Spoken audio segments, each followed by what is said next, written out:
Comer fue suficiente para enfermarlos. En el pasado, cuando la noche caía sobre pueblos costeros y comunidades agrícolas, un miedo ancestral se despertaba.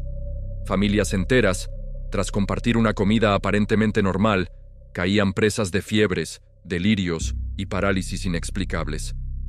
No había heridas, no había enemigos visibles, solo el terror de ver cómo el sustento diario se convertía en un veneno silencioso.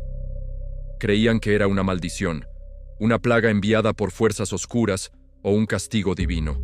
Pero la verdad era mucho más terrenal y, a su manera, más aterradora. Hoy, en Anatomía del Mito, vamos a desenterrar los secretos detrás de algunas de las intoxicaciones alimentarias más extrañas de la historia. Revelaremos cómo fenómenos naturales, invisibles al ojo humano, fueron interpretados como actos sobrenaturales, y cómo la ciencia moderna, finalmente, desenmascaró a los verdaderos culpables ocultos en nuestra comida. No eran demonios, eran toxinas. Imaginen una aldea pesquera a finales del siglo XVIII. Los hombres regresan con las redes llenas de mejillones y almejas, un festín para la comunidad.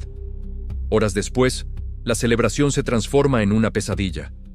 Los comensales sienten un hormigueo en los labios que se extiende por todo el cuerpo. Pierden la coordinación. Su habla se vuelve confusa y su respiración se dificulta hasta la parálisis. Sin una causa aparente, la muerte llega sigilosamente. Durante siglos, nadie entendía qué estaba pasando. Los supervivientes hablaban de aguas embrujadas o mariscos malditos. Lo que no podían saber era que estaban siendo víctimas de la marea roja. Este fenómeno ocurre cuando ciertas microalgas, los dinoflagelados, proliferan de manera explosiva, tiñendo el mar de un color rojizo o pardo.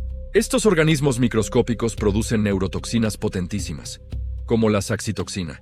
Los moluscos, al ser filtradores, acumulan estas toxinas en sus tejidos sin sufrir daño alguno, convirtiéndose en bombas de tiempo biológicas.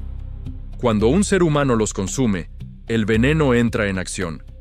La saxitoxina es miles de veces más potente que el cianuro.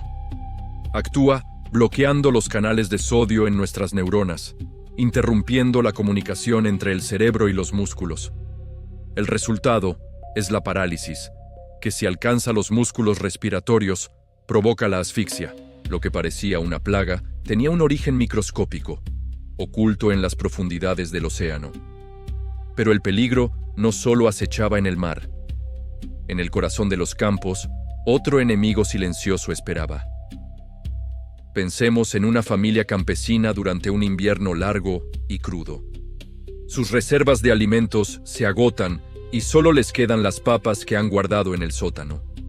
Notan que han empezado a brotar y que su piel se ha vuelto verdosa, pero el hambre aprieta y deciden cocinarlas de todos modos. Poco después, comienzan los calambres estomacales, los vómitos, la confusión mental y las alucinaciones. Algunos caen en coma. De nuevo, la sospecha recae sobre lo sobrenatural, sobre espíritus malignos que han envenenado la cosecha. El problema no estaba en un ente maligno, sino en lo que habían comido. Las papas, como miembros de la familia de las solanáceas, producen glicoalcaloides como la solanina y la chaconina. Son defensas naturales de la planta contra plagas y herbívoros. En una papa fresca, estos compuestos se encuentran en niveles muy bajos e inofensivos. Sin embargo, cuando la papa se expone a la luz o empieza a germinar, su concentración se dispara, especialmente en los brotes y en la piel verdosa. El calor de la cocción no siempre los destruye por completo. Al ingerirlos, estos alcaloides irritan el tracto gastrointestinal y en dosis altas actúan como inhibidores de una enzima crucial en el sistema nervioso, la acetilcolinesterasa. Esto provoca una sobreestimulación de los receptores neuronales, llevando a síntomas neurológicos severos que en la antigüedad eran indistinguibles de una posesión demoníaca o un brote de locura colectiva. Estos son solo 2 ejemplos, pero la historia está llena de toxinas invisibles que sembraron el pánico. El ergotismo, conocido como el fuego de San Antonio, era causado por un hongo que crecía en el centeno. Sus toxinas provocaban una sensación de quemazón atroz en las extremidades, alucinaciones y convulsiones. Y se ha teorizado que pudo estar detrás de episodios como los juicios de las brujas de Salem. Los peces tropicales, como el pez globo, acumulan tetrodotoxina, otra neurotoxina paralizante que, sin la preparación adecuada, es mortal. Y ciertos hongos silvestres, indistinguibles de sus parientes comestibles, contienen amatoxinas que destruyen el hígado y los riñones de forma irreversible días después de su consumo, cuando ya es demasiado tarde. Pero, ¿por qué estas toxinas son tan devastadoras y por qué fueron tan difíciles de identificar? La respuesta está en su mecanismo de acción a nivel molecular. Nuestro cuerpo es una red increíblemente compleja de señales eléctricas y químicas. Las neurotoxinas, como la saxitoxina o la tetrodotoxina, son como llaves maestras falsas que encajan perfectamente en las cerraduras de nuestras células nerviosas, los canales iónicos. Al bloquearlos, cortan la comunicación. Imaginen que el cerebro intenta enviar la orden de respirar a los pulmones, pero el cable está cortado. El mensaje nunca llega. La parálisis es la consecuencia inevitable. Otros compuestos, como la solanina de las papas o las toxinas del hongo del cornezuelo, interfieren con los neurotransmisores, las moléculas que llevan los mensajes de una neurona a otra. Pueden bloquearlos, imitarlos o impedir que se degraden, creando un caos en la sinapsis. Este desequilibrio químico es el responsable de las alucinaciones, los delirios y los cambios de comportamiento que tanto desconcertaban a nuestros antepasados. La dificultad para identificarlas radicaba en su naturaleza invisible.